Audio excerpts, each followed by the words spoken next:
Alright guys, so today we are going to be taking a look at the Mobile Suit Ensemble line 22. So we pretty much do have everything lined up right here. So we have a lot. So we do have 3 mobile suits in total, and then we do have a flying armor, some extra parts, just accessory, additional weapons, and all that good stuff. So let's actually start out by the Gerber Tetra here. So this is just a full red mobile suit right here, so it's not that bad.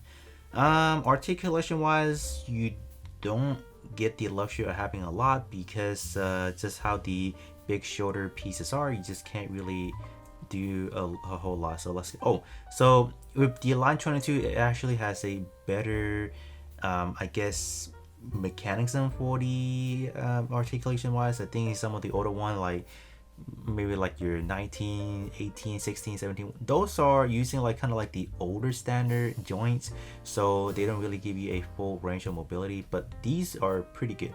So you can at max kind of go like this, like that much, so you don't really have a lot. Unfortunately, the lowest section are fine, you don't really have a problem. Like rotation wise is pretty good. Bend are pretty much the same as your traditional one. It's just the arms, because of how big those shoulder pieces are, you are just limited, and even moving the head, you don't really have a lot, so that is unfortunate. But you do have the option to actually take this piece off first, and then you can, like any of your other mono eyes, just kind of rotate the eyes to the direction of your desire, and then you have that. So look at that, side eyeing you, that's kind of crazy. Oh, the antenna fell off. But in terms of the additional gimmick for the Gerber Tetra, you do have this back piece that you can attach on, so you have that. So I think this is how it normally she looks like, so you have that. And they actually do give you a different headpiece as well. I don't really know the history of this one, but if you guys can kind of see, it does kind of have like your traditional Gundam eyes in a way, so that's kind of cool. So let's kind of pop this one on. Bam. So there you go, you have that. So that's pretty neat. Yep. So let's set that aside. Alright, so moving into the GPO3. So you guys can see the one that I got, I'm pretty sure they colored the kind of like the V, like that right there kind of messed up, so it's not where it's intended to be, so that's kind of unfortunate. It happens sometimes, manufacturing, you do have some that are a little bit defected. That's the one I have, but overall it looks good. You do have a lot of details on this one. The thrusters are well represented. You do have the thruster that goes along with that, so they did not skip out on providing a gray piece for that, so that's actually pretty nice.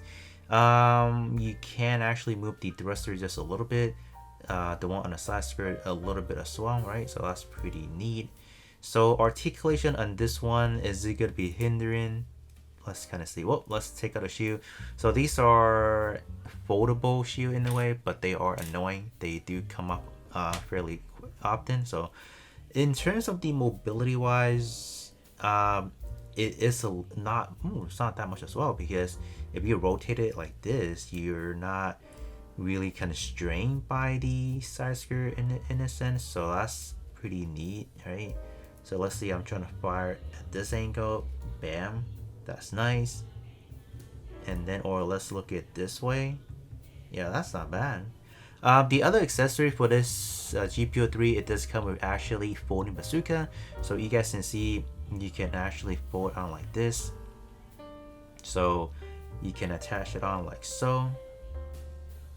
That's neat. So you can just have firing as well. You have that. Bam, that's cool. This one also does have a EX version.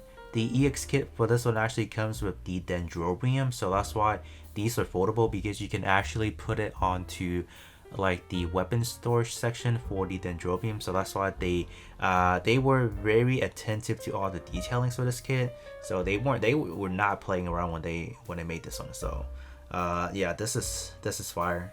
And then up next we have the J. So this is what we are working with. So your standard articulation, you do have quite a lot. rotate from the waist, not that bad. It is a little bit, it feels loose, but I don't think it is. It just seems like it. But even though this, the legs are kind of chunky in a way, but they are still able to give you a fairly good articulation, right? So that's pretty good. Yeah, that's not bad. This one is a mono eyes, but this one does not have the option to kind of give you that side eyes, unfortunately. So pretty unfortunate right there. In terms of these, what do they even call these? Like the fins? I don't know, but they are in the ball joint, so they do have pretty good movement as well. So you have that. The thruster on here aren't really designed to move around, unfortunately, so they're just kind of there to secure these fins in a way. So you have that. The articulation for the J is actually quite a lot. We do have the clay bazooka, so you can attach it onto here if you wanted to. Okay, you have that. And then you do also have the option to kind of store it. I feel like this is like a way to kind of like a peg to store on here, so you can plug it in a swallow, so you do have that option, so that's pretty neat. I'm trying to bring it in where we're kind of like not really holding it but gripping it in a way, so that's for a different pose there, so it's not bad. The other one, it comes with the beam naginata. So this one is fairly simple to equip on. You simply take off one portion of the blade and then you just slip it onto the hand, swallow. It is a little bit of a tight grip because of how these are kind of molded, so let's kind of see. Yeah, all right, it took me a little bit because this kind of, when they have it, I guess. Alright, so we got it. It took me a little bit to get in because this piece right there needed to be trimmed out a little bit to go through, but we have that now, and then you just pick it back, plug it back in a swallow, and then we can attach it back onto the arms. Let's kind of see. Or just attach it back on the shoulder piece right there. So does it, yeah, it should go like this, right? There you go. Okay. Alright, now that's something. Yep, that looks cool. Yeah, so the J, this actually comes with a lot of options, but besides that, the J also does have the ability to ride this out. Pretty much all of them does have it, but I think this fly armor is from the Zeta series, so you obviously, for the canonical part, you will probably put on like this. So in terms of the fly armor, there's really nothing to show, so there's only like the moving handle right there, so you could probably have a unit just holding it, or you can just kind of have like unit standing on top of that, so that's pretty nice. It does come with an action base, so you have that. You can just plug it in right there, and there you can just have it stand up a swallow. And they also give you an additional one, so maybe if you do want to add a unit to post, so you do have the option as well. So we can plug in the J as swallows, so it does not move around. So that's pretty neat that they give you that. So that's cool. All right, so I'm trying to see if we can actually plug in both hands in here. I suppose you can. Yeah, I think it's working. Yep, it works. And then we just kind of have to adjust the unit in a way, so now it looks a little bit weird, but you can actually make it work. So yeah, I guess that will work. Yeah, it's not bad.